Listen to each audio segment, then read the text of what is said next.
Hello दोस्तों, कहानी सुनने के बाद प्लीज़ चैनल को सब्सक्राइब करना ना भूलें। राजा किशनराज एक बहुत बड़े साम्राज्य के राजा थे। उन्होंने अपना राज्य बड़ी कुशलतापूर्वक चलाया, लेकिन शायद होनी को कुछ और ही स्वीकार था। राजा किशनराज का निधन आकस्मिक हो गया, तो उनके इकलौते पुत्र सभ्यराज को उनकी गद्दी दी गई। नौजवान राजा आखिर था तो किशनराज का ही पुत्र, वो भी अपने पिता की तरह बहुत ही प्रतिभाशाली था। उसने कुछ ही समय में राज्य की सारी बागडोर अच्छे से संभाल ली।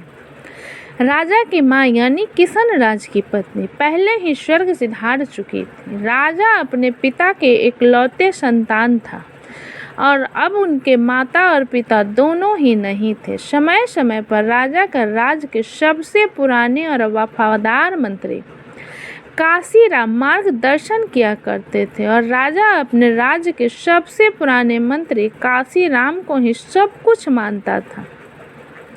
एक दिन काशीराम ने राजा को अब विवाह करने की सलाह दी। राजा को उन्होंने पास के राज्य की राजकुमारी प्रेरणा के बारे में बताया। कहा कि प्रेरणा बहुत ही गुणवती और संस्कारी है, साथ ही समझदार भी।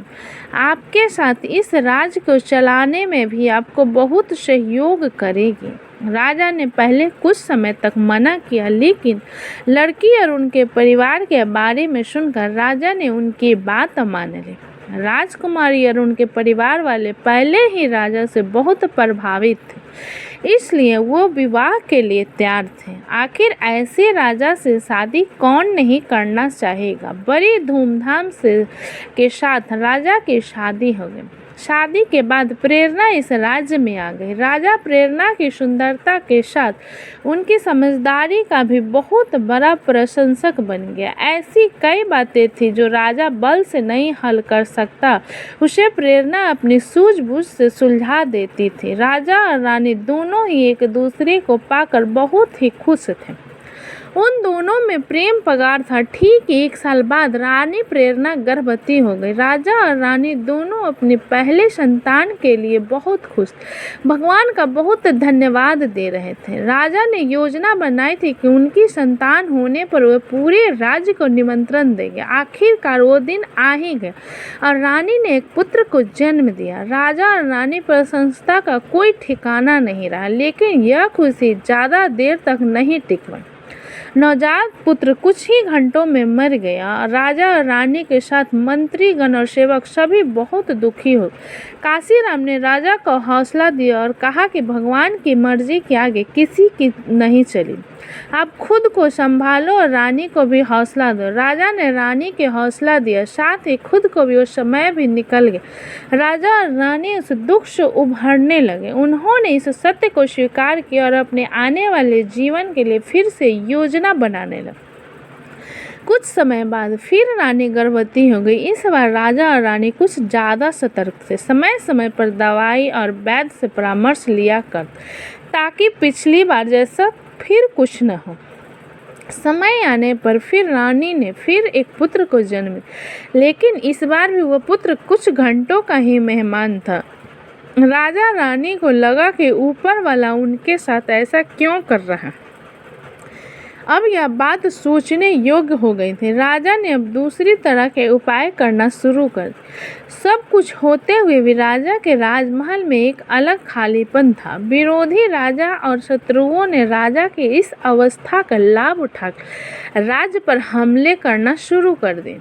अपने निजी जीवन में इस परेशानी का प्रभाव कई बातों पर पड़ा। राजा अपना कुछ राज हार गया। राज्य की जनता का भी राजा पर से विश्वास कम होता जा रहा।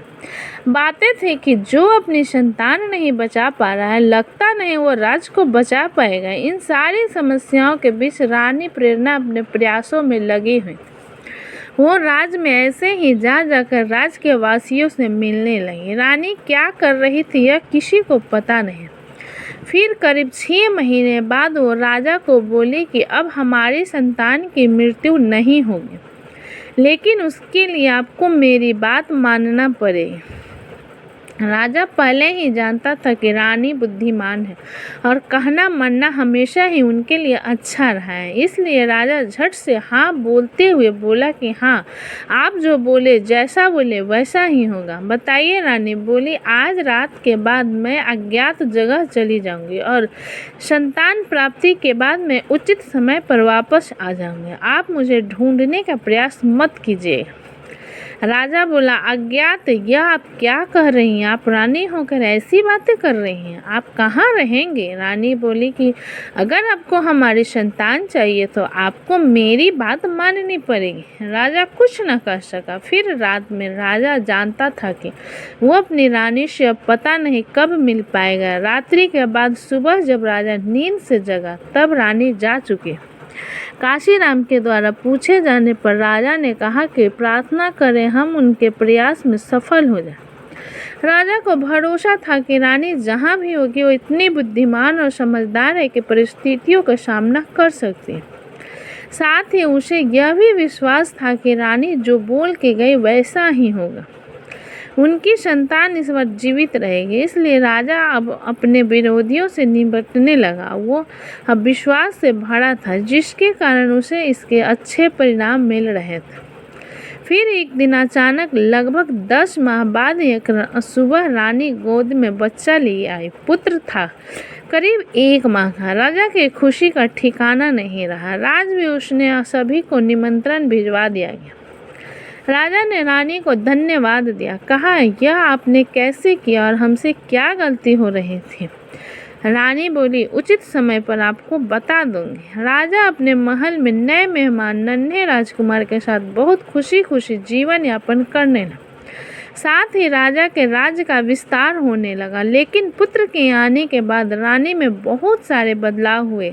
रानी अब पहले जैसी नहीं रही थी। ऐसा सोचना राजा का था। रानी राजा को अपने समीप भी नहीं आने देते, कुछ न कुछ कारण बताकर टाल देती थी। राजा के द्वारा पूछे जाने पर रानी कहती कि आपने कहा था ना, जो मैं कहूँगी आप मानेंगे।